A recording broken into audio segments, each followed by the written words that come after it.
I'm reading Exodus chapter 25, verses 1 through 9. And this is where God instructs Moses to tell Israel to bring all of these materials to use to build the tabernacle and the ark and the ephods for the priests. And I noticed something very cool about the text. God is saying, here's a list of materials we're going to need. We're going to need some acacia wood. We're going to need some stone. We're going to need some wool. We're going to need goat's hair. We're going to need it to be dyed red, right? So here's the list of materials that we're going to need for the tabernacle. Now, instruct Israel to bring these things. All of the men who have it upon their hearts to bring these things. God does not set this before the people as a requirement. He sets it before the people to be done voluntarily as a donation from those who can afford to give this donation. God has provided the material to individuals to give. He has provided an abundance to individuals to give. But he says those upon whose hearts it is, like they are to give these things. Like this is to be a voluntary donation. This is not like the tithe that I think was required according to the book of Leviticus, that I think was given in order to sustain the priests in the land of Canaan.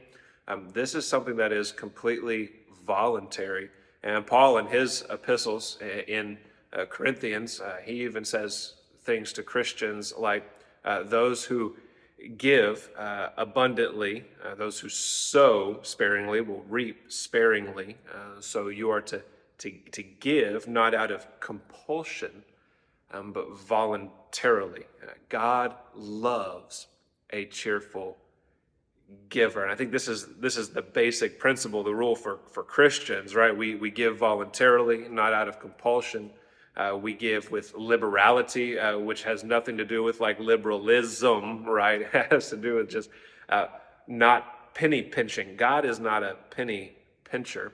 God gives to us sparingly, liberally. He supplies us with more than we need so that we can also be generous, so that we don't have to penny pinch, so that we can give with liberality.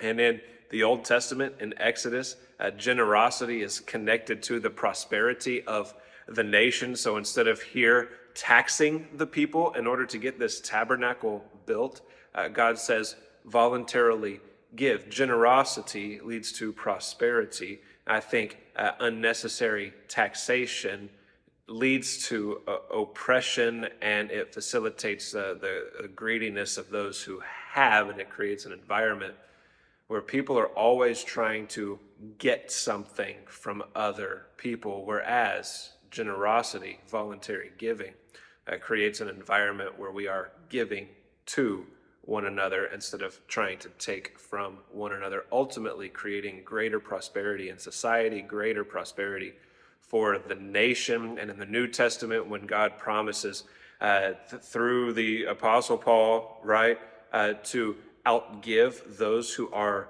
giving, I think this is something that ultimately applies to society as a whole, to church bodies as a whole. Like when we are liberal in our giving, God gives liberally to us so that we can spend what he gives us on doing good works, things that are good for the world, things that are good for society, not so we can be selfish or greedy, because generosity ultimately facilitates prosperity for society and for the church, whereas requiring something like a tax, right, that ultimately facilitates oppression and greediness within society. And these are things that we learn from the book of Exodus as we continue to walk through.